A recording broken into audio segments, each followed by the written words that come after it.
patterns. We are having a lot of unplanned for weather changes. Yes. Before you know it, it is heavily raining, and usually it was supposed to be a sunny season.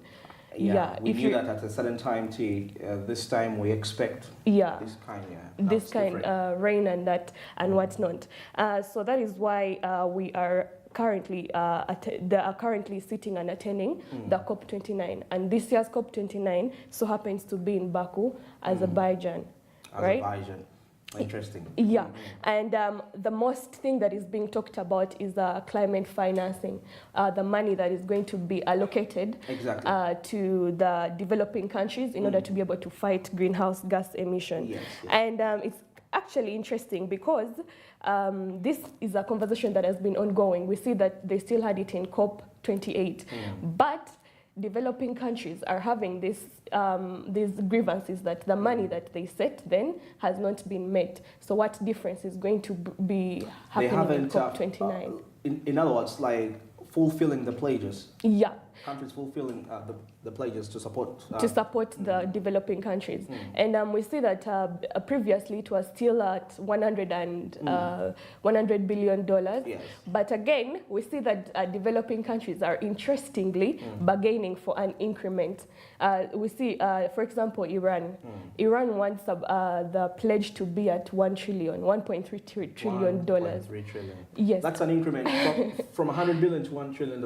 Yeah. That's almost a 99% increment. Yes, exactly. And it's funny because this money is supposed to be issued out on an annual basis.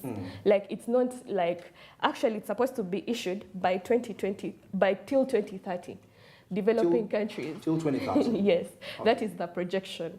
Developing countries must be able to do what? To be able to get this money at least annually until 2030. So that we can be able to fight this climate change situation, as I said. But then there comes the pose of a challenge, you know, with the new president-elect of the United States of America, who is all about making America great. Exactly. Donald Trump. He says that, first of all, when asked about this in a public media about talk, the climate change discussions. He blunt out said that it is actually a green, he referred to it as the new green scam. Mainly because he believes in the use of fossil fuels, which most of the countries are being fought. And we see that again in his first reign in 2017. He withdrew the United States of America from this COP alliance.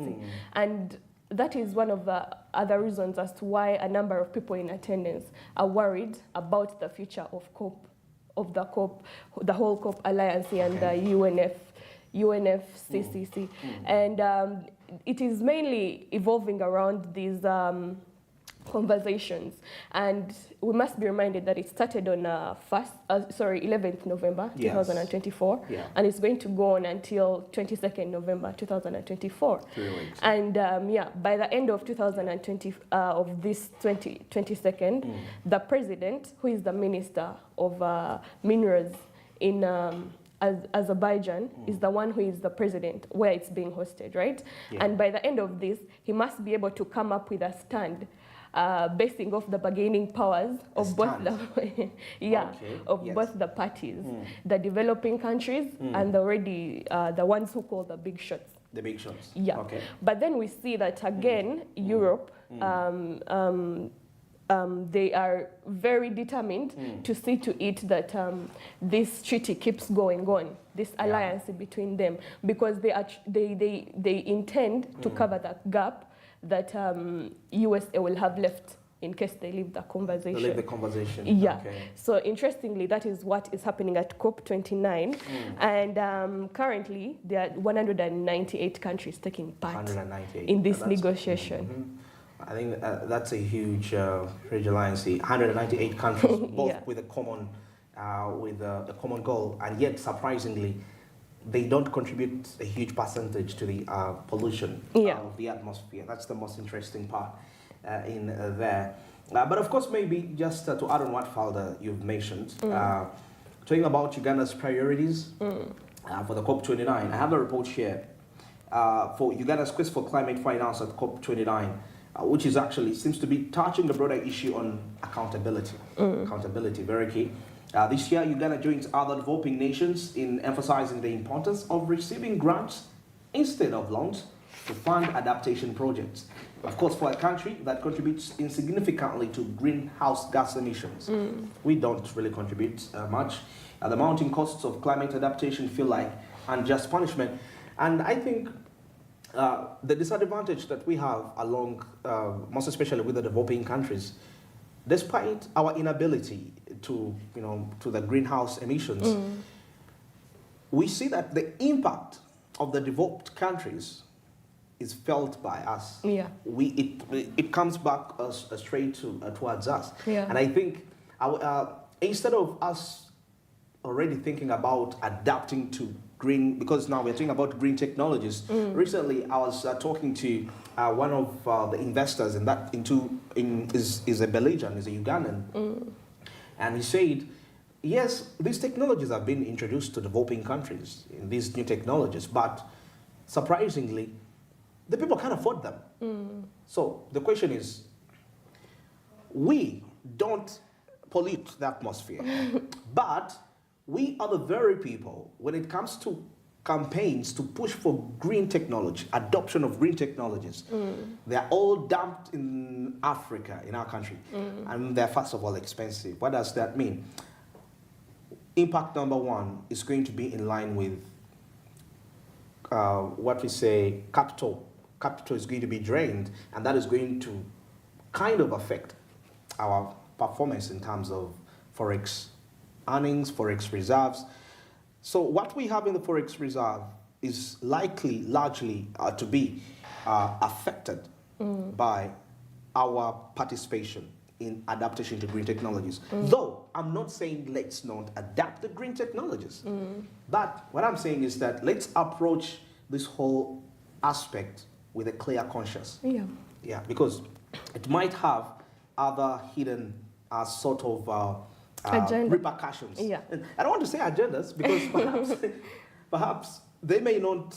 Okay, the agendas might be there. That's also possible, because if Donald Trump comes out and is very confident that climate change is a green scam, then and because of his credibility before the world, his opinion really can shape policy, can also shape philosophy, can also shape a new thinking of how, because many times we have been having a problem of the information gap in terms of what information is available to what kinds of people.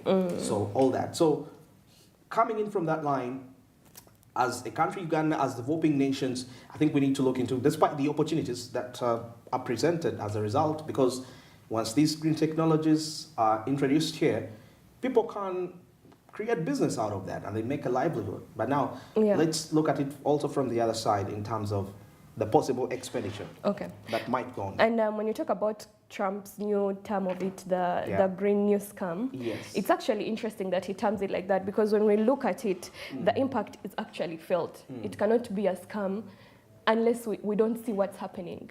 For example, the minister who was representing Kenya, he said that just annually last year, they lost over 3,000 people to just floods. Floods that are, that this comes about due to the impact of climate change. And let's not forget that climate change happens due to human activities. We are the ones who are doing what? Affecting our own environment. And making it that way. Exactly. For example, let's look at Uganda. We recently organized the Renewable Energy Conference when you talk about green energy technology. And we see that a number of exhibitors were already moving towards that side of what? Using this renewable energy technologies. Technologies. So I think that eventually in the long run, if we people choose to adopt over time, it's going to just help us make it better. Now, because according to statistics, this decade has been the hottest. I'm sure you've heard about that. Between 2015 and 2025. 2020. The last 10 years. Yeah, the last 10 years. It has been the hottest. But why? Because all the things that we are doing, they are affecting the ozone layer. We cannot say that in Uganda, we don't have industries. We actually do have a number of them. Let's give an example of Tembo Steel, one of the biggest steel companies in Uganda, right? And everything that they do ends up affecting the climate. And when you look at it, most companies that are in this line, they don't have the corporate social responsibility. So it all comes back down to us as the normal human beings, the air that we breathe every day. Over time, you see even the lifestyle we are choosing to live these days, it's coming back to us in a way that is just not what Trump has to say about it, you know? I think that is why at the end of the day, the other parties sit down and they still push for this, because they are bothered and they are really interested in knowing how the next decade is going to go on, right? That is why they are sitting and planning ahead, because the decisions that we are making today, they're the ones that are going to give us the quality of life we are living tomorrow. Given we live this lifestyle of continued burning of these fossil fuels, of course, our when you look at it, for example, you see that back then from the biblical times till date, the lifespan keeps reducing, right? And it is not just because of changing times, but also changing habits over time. The Industrial Revolution, things like that, they of course impact us because we coexist with nature, but nature is being affected. So that, of course, has to impact us as the normal people. So I don't agree with what Trump has to term it. But of course, he's a big party in calling the shots and making America great again. Because in that initiative of doing that, a number of other countries are going to be affected, right? If he again decides to pull out of this treaty, it is us who are going to be affected. Yeah, you know that thing that when America has a cold, the entire world catches. Sorry, when America sneezes, the entire world catches a cold. So that is why even with having a number of other big powers, big power countries in this COP29, they are still worried about the decision that America is going to make. But I do hope the decision that is made is one that is going to be able to help us sustain generations and generations to come. Because their safety depends on us, the decisions that we make today. And that is what I feel about the COP29. I'm very supportive of it. And necessarily the impact may not be felt, because those are some of the things that they're talking about. Comparing COP28 and COP29, you see that when most of the representatives of different countries are giving their speeches, they tend to bring in the fact that they did not feel the impact of COP29 because most of the things that were planned were not executed. Yeah. But what matters is the fact that we've taken the first step towards there. Yeah, right? Because you can't tell me that everything they planned for completely failed. At least to a particular extent, a number of these things that they put into place has been executed. And with that, they actually plan to build, is it 164 megawatts power supply in just Baku itself. So that is a start. Baku being an oil company relies on burning oil to go ahead with its daily activities. That is something that is going to transition them into what? Clean energy use, things that are going to be able to help us be able to keep the climate for ourselves and for the future generations to come. That's what I think about this whole green new scam that Trump so calls it. Yeah. All right, that's very interesting. And, and Bella, when you mention it from that line, I'll take a look at Africa and Uganda at the same time. The question is, what are we supposed to be doing at this point in time? Okay, because I still feel like the fact that we are just being affected by the activities, by economic activities that are resulting into climate change. But the mindset that we still carry, you know, because I know we are thinking about developmental plans, expanding to, you know, because we are chasing visions. We have Vision 2040, Yeah. and at the same time, we are aligning them to the African Union Vision of 2063. So definitely, and now we're talking about the African Continental Free Trade Area. So, if you take a look at all this, the question is, if we say the last 10 years have been the hottest Yeah. in history, Yeah. so what is it going to be like for the next 10 years? Specifically now, let's now put aside the rest of the world. Let's now look at Uganda, Africa. Yeah. What is it going to be the case for the next 10 years? Because now I'm trying to look at it from this perspective of the new age of neocolonialism. As we see new colonial powers, particularly having their interest in Africa. What does that mean? Definitely, we are seeing heavy construction projects that are taking place in Africa, in so many parts of the world. And since there is some sort of unregulated geopolitical tensions, I feel like that might be the spark for Africa to get into the next phase of global warming. Because I feel like we are not yet onto that phase where I don't know how to call it, where it busts out entirely, the entire population. So I would think let's embark on simple activities. Let's encourage people to plant more trees in different parts of the country. As much as we are preaching the gospel of development, let's try to, not every area actually needs to be developed. Yeah. Some areas are better left in their nature. Development should only go to areas where it is actually needed.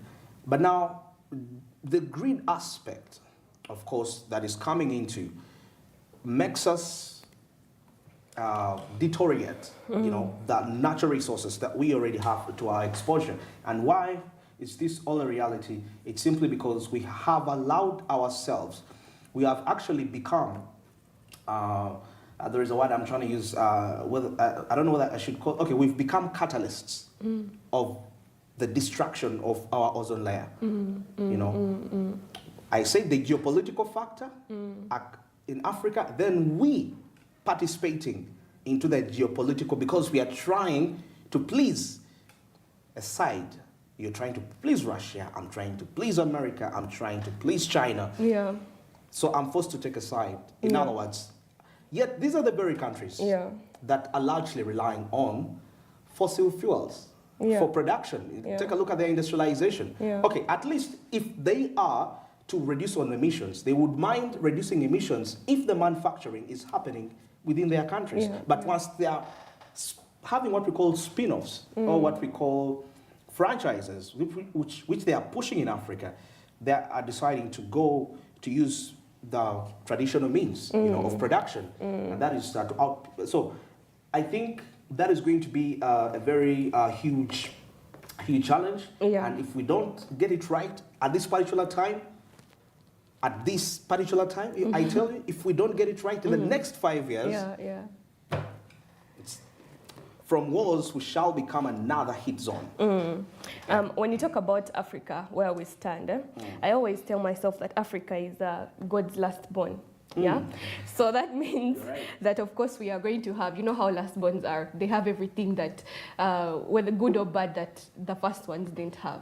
And when we look at our, expansionist policy as Africa, growing and developing on our own, being interdependent on ourselves as African countries, we are still a long way to go.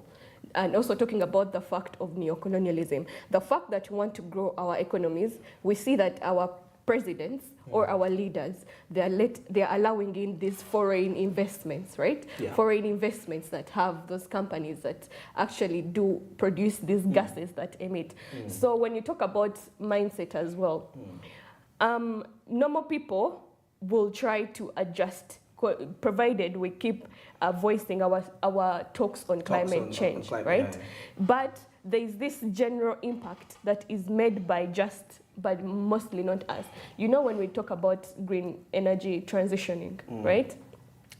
we see that this is taken up by personal level. Yeah. You may choose to transition from using charcoal to using electricity to cook. Yeah. But then when you go to work, maybe you're working next to a factory, you know, a foreign factory that is actually producing these gases. Amazing. So in the quest for us to grow our economies, we still heavily rely on these big power countries to help us get there. So next 5 years, I think, won't be realistic when we look at it on a being God's last born's point of view, because it's going to take us a long while. But that is why we need to sit and support the best party that has our interests at heart, right? And clearly, that is not the United States of America, and I hate to say that. What is the best then? The best is to support parties like those in Europe, for example. So the Europeans have the best intentions? At the moment, because they are willing to cover the gap that will be left by USA when it comes to climate financing, right? And if that is their honest initiative, then us as the countries with low bargaining power, of course, we should be able to push for them, because through this pushing, they are going to be able to set up a finance bill. Let me say they agree to Iran's request of $1 trillion. That, of course, is going to come back to us as developing countries, and also countries in Africa. And with this fund that we will be able to get, we shall be able to use it in the best way suitable to help us sustain and overcome this issue of climate change. Because it is actually one that is demanding more than anything else. What's everything we are going to be able to get in the future without a healthy life, you know? So it starts there, and that's my thought on that. Wow. A very interesting highlight there. Thank you, Apalda. You're welcome. For those insights. Very beautiful. Well, it's exactly 26 minutes past 9. Allow me go for the break. Actually, on the break. We're going to call it a goodbye for now. And we shall be getting in touch again tomorrow. And, well, wishing you a very prosperous day. Go strategize, see how best you can go about it. It's still 9:26. Still more. We've just gone about, how many hours so far have we done today? I think so far we've got 9 hours. Yeah, so still have the rest of the day to strategize. See you tomorrow and have yourselves a very wonderful time.